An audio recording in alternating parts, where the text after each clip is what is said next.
ನೀವು ಹೆರಿಗೆ ರಜೆಯಲ್ಲಿದ್ದಾಗ ನಿಮ್ಮ ಭಾವಿ ಪತಿ ನಿಮಗೆ ದಿನಸಿ ಹಣ ನೀಡಲು ನಿರಾಕರಿಸಿದರೆ, ಅದು ಆರ್ಥಿಕ ದೌರ್ಜನ್ಯವೇ? ನಾನು ನನ್ನ ನಿಶ್ಚಿತಧನವನ್ನು ರದ್ದುಗೊಳಿಸುವ ಬಗ್ಗೆ ಗಂಭೀರವಾಗಿ ಯೋಚಿಸುತ್ತಿದ್ದೇನೆ. ಹಣದ ಬಗ್ಗೆ ನನ್ನ ಭಾವಿ ಪತಿಯ ದೃಷ್ಟಿಕೋನ ಸಂಪೂರ್ಣವಾಗಿ ವಿಕೃತವಾಗಿದೆ. ನಮ್ಮಿಬ್ಬರಿಗೂ ಉತ್ತಮ ಕೆಲಸಗಳಿದ್ದವು. ನಿಜ ಹೇಳಬೇಕೆಂದರೆ, ನನ್ನ ಆದಾಯದಿಂದಲೇ ನಮ್ಮ ಮೊದಲ ಮನೆ ಮತ್ತು ಒಂದು ಉತ್ತಮ ಎಸ್‌ಯುವಿ ಖರೀದಿಸಿದ್ದೆ. ನಂತರ ಒಂದು ದುಃಸ್ವಪ್ನ ಶುರುವಾಯಿತು. ವೇತನರಹಿತ ಹೆರಿಗೆ ರಜೆಯಲ್ಲಿದ್ದಾಗ ನನ್ನನ್ನು ಕೆಲಸದಿಂದ ತೆಗೆದುಹಾಕಲಾಯಿತು. ಬಿಲ್‌ಗಳನ್ನು ಪಾವತಿಸಲು ನನ್ನ ಭಾವಿ ಪತಿಯ ಬಳಿ ಸಾಕಷ್ಟು ಹಣವಿದೆ.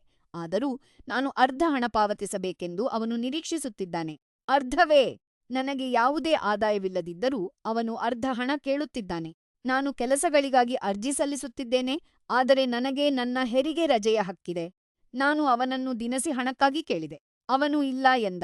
ನಂತರ ನನ್ನ ಕೈಗೆ ಹಣ ಸಿಗಬಾರದು ಎಂಬ ಕಾರಣಕ್ಕೆ ಅವನು ತಾನೇ ಹೋಗಿ ದಿನಸಿ ಪದಾರ್ಥಗಳನ್ನು ಖರೀದಿಸಿದ.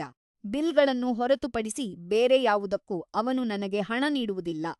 ಮತ್ತು ನಾನು ನನ್ನ ಫೋನಿನಲ್ಲಿ ಬಿಲ್‌ಗಳನ್ನು ಪಾವತಿಸುವುದನ್ನು ಅವನು ಕಣ್ಣಿಟ್ಟು ಗಮನಿಸುತ್ತಿರುತ್ತಾನೆ. ಪುರುಷರು ತಮ್ಮ ಕುಟುಂಬವನ್ನು ಸಾಕಿ ಸಲಹುವುದನ್ನು ನೋಡಿ ನಾನು ಬೆಳೆದವಳು. ಈಗ ನಮ್ಮ ಇಡೀ ಜೀವನಶೈಲಿಗೆ ನಾನು ಹಣ ನೀಡಿದ ನಂತರ ನನಗೆ ಈ ರೀತಿ ನಡೆಸಿಕೊಳ್ಳಲಾಗುತ್ತಿದೆ. ಇದು ಕೇವಲ ಅನ್ಯಾಯವೋ ಅಥವಾ ನೇರವಾದ ಆರ್ಥಿಕ ದೌರ್ಜನ್ಯವೋ ಎಂದು ನನಗೆ ಅರ್ಥವಾಗುತ್ತಿಲ್ಲ.